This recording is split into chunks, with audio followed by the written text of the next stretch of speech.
Welcome back to For Sure Kenshin Anime Review. This is special number one. Yeah, not to do with the actual parts of the series, it's just a special. I'm talking about, in this one, the third series that the writer of For Sure Kenshin did, which was Buso Renkin. Writer Nobuhiro Watsuki. Yep.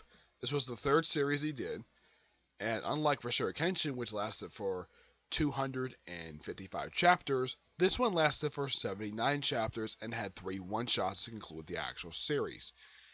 Yep, and it was collected in 10 volumes. As for the anime lasted for 26 episodes. Yes, it did. Now, mostly put, this series did keep a lot of what was in the manga, except for like one thing and another thing, which I'll get to in a minute. Now, the story from Shuriken is this: it starts out with the main character, Katsuki, I think his name is, where he saves the main female lead of the series, Toriko, Tokyo, from a homunculus. Basically, this sort of this scientific creation type of thing. They never really properly explain what the heck these things are, except these things just eat humans, or what. And the thing is, I don't know if the writer even bothered to explain where the heck these things came from at all. They just randomly show up, like 100 years ago. This is according to the actual series, because the Alchemist armies were actually no, actually it's around since the Middle Ages. So they've been fighting these things since the Middle Ages. So roughly almost 1,000 years they've been fighting these things. And there are some things basically I thought that the series never bothered to explain, like a little bit more of the backstory of the Alchemist army, which basically are the main forces fight against these Among Us. But though after the first 2 arcs of the series, they focus on this one thing for pretty much the rest of the series. The Among Us thing mainly is in the first 2 arcs. Yeah, the series only had 3 arcs over the course of 79 chapters, and of course, a few one-shots, and of course, it was adapted to the anime. So, the main character sacrificed himself to save Toriko, though he doesn't know that she was actually there as a distraction, just to lure the thing out.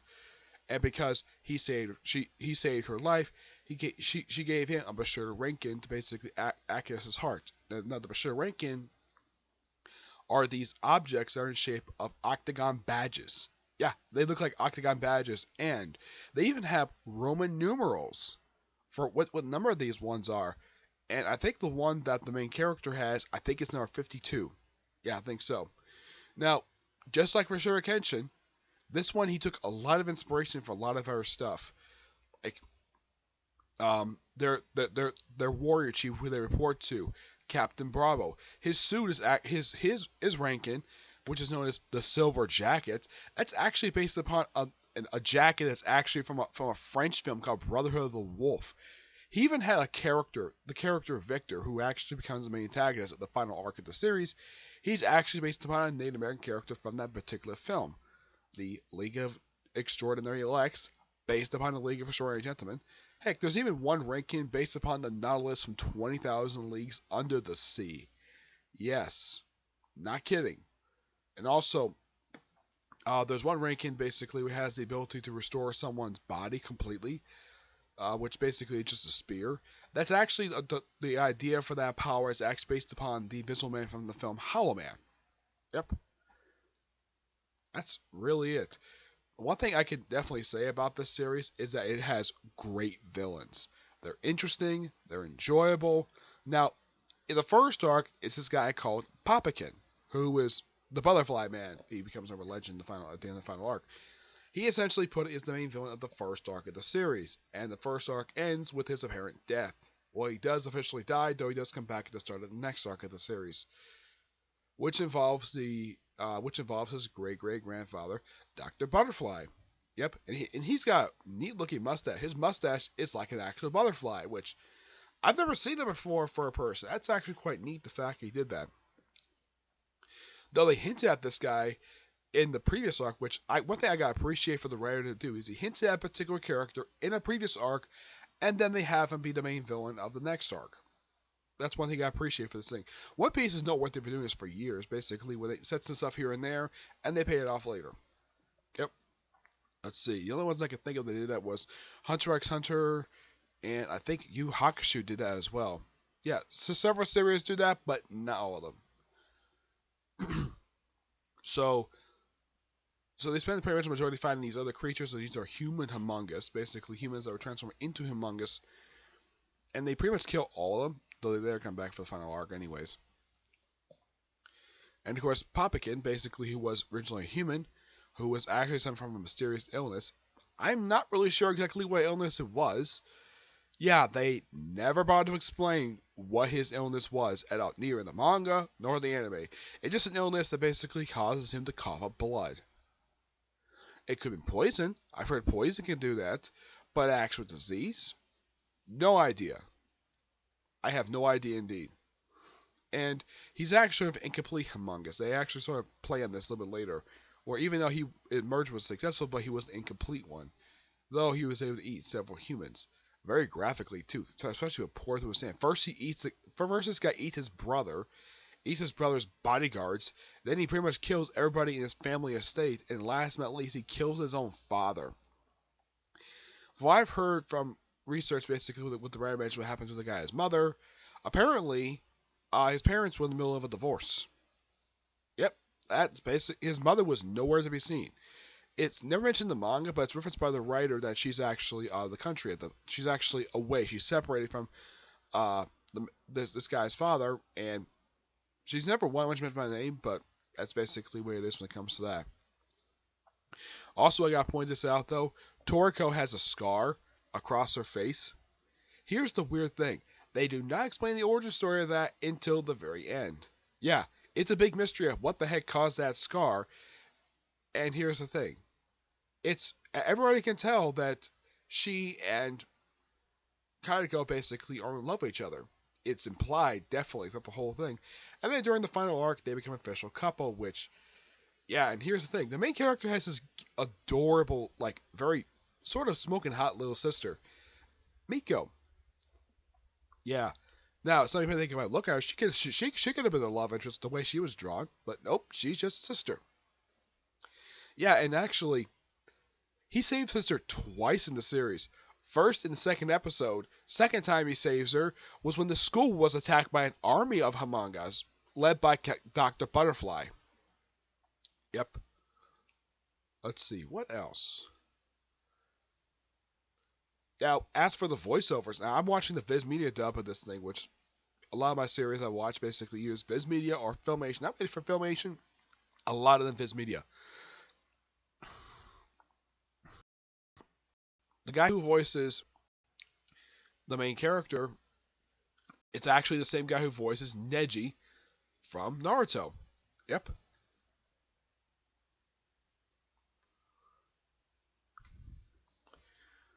Yeah, it's the same guy. It's Steven Stanley. Tara Platt, who's noteworthy for voicing my second favorite female character from Naruto, Tamari. She voices Tadeko. Yeah. And she's got blue hair. The Butterfly Man is voiced by Spike Spencer, who gives him this sort of very soft-spoken voice. Yeah, he always speaks soft-spokenly. Captain Brow is voiced by Patrick Steltz, which is the 8th series I've actually heard him do a voiceover for. Yeah, the 8th. Yeah, that's actually a surprise. It's actually one of the highest ones I've seen. Yep. Gota is voiced by Liam O'Brien, my favorite male character who was not Naruto from.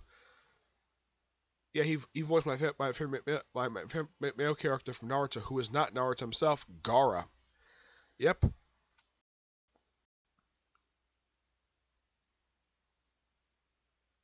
Let's see. There's Helwerty, voiced by Kyle Herbert. The Great Warrior Chief is voiced by David Pushin.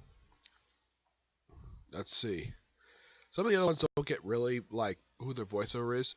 David Lodge. Wow, he does a great job voicing Dr. Butterfly. He does an awesome job. I think he voices one other character in here as well.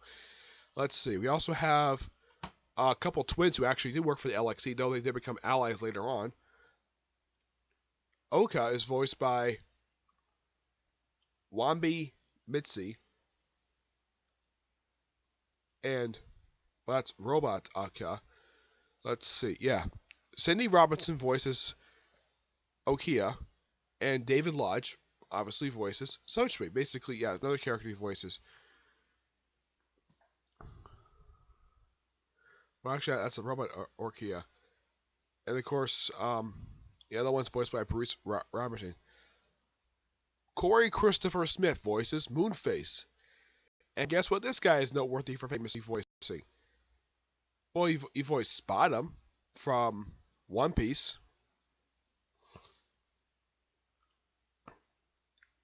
Yeah, but that's like the only series I've actually come across he does voiceover for. But there is one other character I've got to bring this guy up. He's part of the group. He's part of the Alchemist Army. Let's see if I can find him here.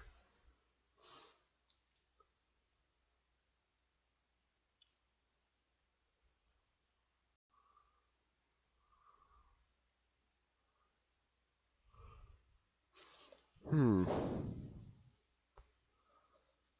The main villain, the final villain of the series, is voiced by Yuri Lethal. Yep, that's who voices him.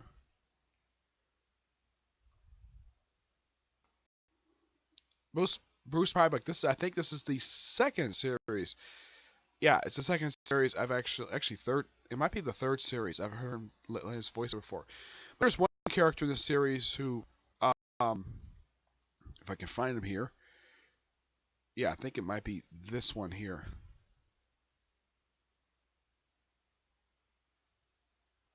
No, it's not this one. Kyle Herb is known. This is actually, I think, he voices a few characters. He's voiced Kiba from Naruto. Yep, he's done a few voiceovers. He's also worked in Filmation as well. I'm trying to find the actual guy. Here he is. I think this is the guy.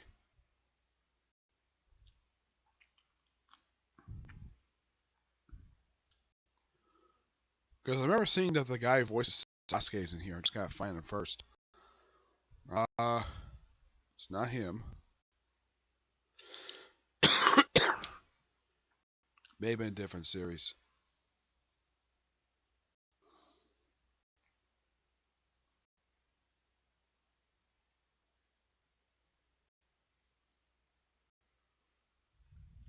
Let's see. I'm trying to find it here.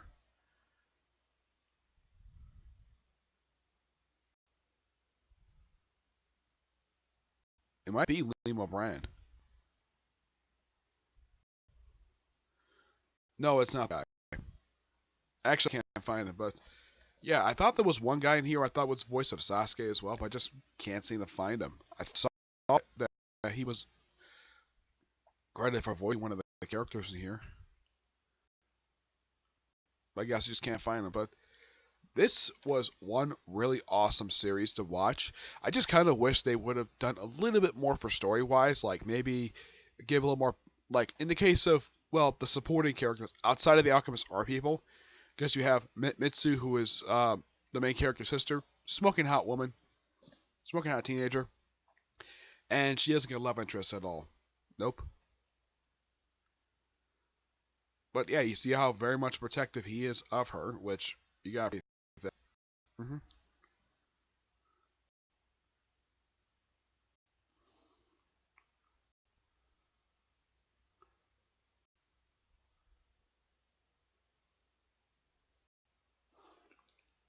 Which a lot of older brothers, from what I know, from I'm seeing fiction, I think they do this in real life, are very protective of the little sisters. And probably one of the best episodes of the series was when the school was invaded by a humongous army. And at first, the school was basically thinking that because of one guy speaking over the intercom, thought these were monsters. They were humans disguised. They were monsters disguised as humans. But then basically, Katsu's three friends just barge right in and tell him nope. And some reason he left the intercom on, and they heard everything. The guy was actually lying all along. So they beat the crap out of him, and so yeah, and they kept cheering for them to actually beat him. Now, like, the butterfly is not killed by the main character. He's killed by the butterfly man. Yep, he is. He is killed by him. It's interesting the fact they did that. Yep, very interesting. I was a little bit surprised to see that they killed him off, but they did. Yep, they did. They killed him off. And he got killed by his own great great grandson. Yep. But overall, this was a great series. Now, there was a couple things they decided not to put in the anime. They put a lot of stuff in here. One, of course, was a minor subplot when Toriko was shrunk down to the size of a Barbie doll. Yeah, the character who did that, nowhere to be seen in the actual series. Yeah, I don't really know why they cut that out before. I thought it was a fun little subplot of Toriko basically forced to wear Barbie clothes in order to basically to look like she's not in the nude. Yep. And let's see, what else? Oh yeah, when they explain the origin of Toriko's scar, yeah, that's kind of told. That's kind of basically shown, not exactly told per se. The characters don't speak to each other. Well, not in English anyway. Speaks via Japanese speech bubbles. Of he wanted to touch her scar. Like she's like running away, and of course she does like tell me, yeah, he can touch the scar, but he has to do it very gently because it's very important to her. And from what I remember from reading the manga, a former colleague of hers did that to her when he was trying to kill her. Yep, and that's really it. Now I do know of that in a game which is not confirmed with canon, where they have a son who came from the future, a 13-year-old boy. Yep. Now, do they show these two characters getting married? Nope. The series just ends them in high school. I would have thought maybe they would have given a little bit more of a happy ending, maybe a little show like a few years in the future. But who knows? I guess that the writer is just simply just done with them after he just did those few one-shots. Also, there was this one point in the anime, I don't remember this happened in the manga, when during the final arc when he was sent to the moon with Victor, apparently he fought Victor on the moon for a whole month. Yeah, a whole month of fighting him on the moon. And Butterfly Man really wanted to settle this feud with him. And I remember this one funny scene before this, where he comes back, he's like, I want to meet this fast food place. And everybody's like spooked at him because he's like so flamboyant. And then Captain Brown hugs and he's like, I want the same thing. Yeah, same thing he ordered. And he says, and they all are like so frightened of the Butterfly Man. And Captain Bob's like, please take it on the house. Just leave. I thought that was so funny. Of course, the fast food place does show up again in the series finale. But I thought that scene was just so funny. And so hilarious. Now, he had shot himself in the movie because he wanted Butterfly Man to create another white Rurouni to sort of get rid of the black one in his heart because he created two of them because the first one failed, so he came with a backup man. He pushed Toriko off his little lance spear because the first one failed because he didn't want her to go over the space with him. So they went up to space and they fought on the moon for a whole month. Heck, even Victor complimented the fact that, hey, this was a really smart idea. It means we can't use our energy absorption stuff. Yeah, I gotta praise him for that. And then when Toriko reunites with Katsu, it kind of looks like they're about to have sex in space. I mean, literally, like in actual space without spacesuits. Yeah, because at one point they kind of briefly show both characters in the nude. I'm not kidding. And there's also this one really funny moment to happen with the Butterfly Man when he was in a bathhouse. They had an episode where they sat in the bathhouse where the Butterfly Man talks to Katsu. They'll probably just hold off on their feud until they're both 100%. The way he walks out as a distraction, he puts this tray on his groin, and he just walks out of the place with that without putting on a towel. He just puts this thing on and just walks straight out. It was so hilarious. And he also had, and the first time he became Among Us, he was fighting in his underwear. And then he decided to go to the beach in this weird looking, I don't know, like a Speedo type of thing, where it's like two straps, and it's kind of like a thong Speedo. I'm not sure what you would describe this thing. I've only seen this one other time, this type of swimsuit, and that was in a picture I saw for a film that poked fun of Arabs. Yeah. It's just so bizarre, to say the least. And also, the twins, I gotta point this out, I've gotta talk about this. It's implied the twins basically are in an incestuous relationship. Yeah, I don't know what the writer was thinking. It's implied incestuous, but apparently they don't want to spend a, they don't want each other, they don't want to, they want to be together forever. I mean, this is implying an incestuous relationship. It's implied, but it's not outright stated. You don't see the twins making out with each other. Nope. Also, they call them familiars when they first revealed they're working for LXE. That was a term from the Blade film. Yep, that was a term from the Blade film. People who were going to become among us, basically, who were potential ones. Yep. Yep. What else? All the voice acting was done greatly. There was some things I kind of wish that the series done a little bit more of, like a little more of the backstory of the Alchemist army, something a little bit more of like an origin story of Captain Marvel, like where he got his Rukin, and maybe his early adventures. I also one other thing I like to see for the series, if the writer basically ever get a chance to write again, do a story that takes place right after the end of the series where where Tatsu and Toriko, where they continue a relationship well into college and they also get married. I would love to see that. Though in the case of Tatsu's best man, it could be one of the three guys, or it could be Captain Bravo. In the case of Toriko's maid of honor, the only person I can think of she probably would have asked maid of honor is her boyfriend's sister. Because out of the three other girls in the series, she was the only one who actually was a great friend to her the whole time. Yep. Otherwise, though, there's also one other thing they did not mention in the series. They cut this out too, of Katsume making deal with Homungali. Yeah, there's no line of dialogue about that anywhere in the anime. It's in the manga, but it's nowhere in the anime. It's like they cut stuff here and there, like a little bit of dialogue, but they cut out. Yeah, I'm still surprised they cut out the shrinking thing. That would be interesting to see, but I guess not. Otherwise, though, this was one great series. The manga was fantastic. I do recommend it if you can find it. Otherwise, though, that's it for this special. Stay tuned for my next video, which will be my review of the newest episode of the Boruto anime. And after that, I'm going to talk about another video after that. I'm talking about the two TV specials for Death Note. Yeah, I'm finally going to talk about this, okay? I'm going to see you in my next video. Bye.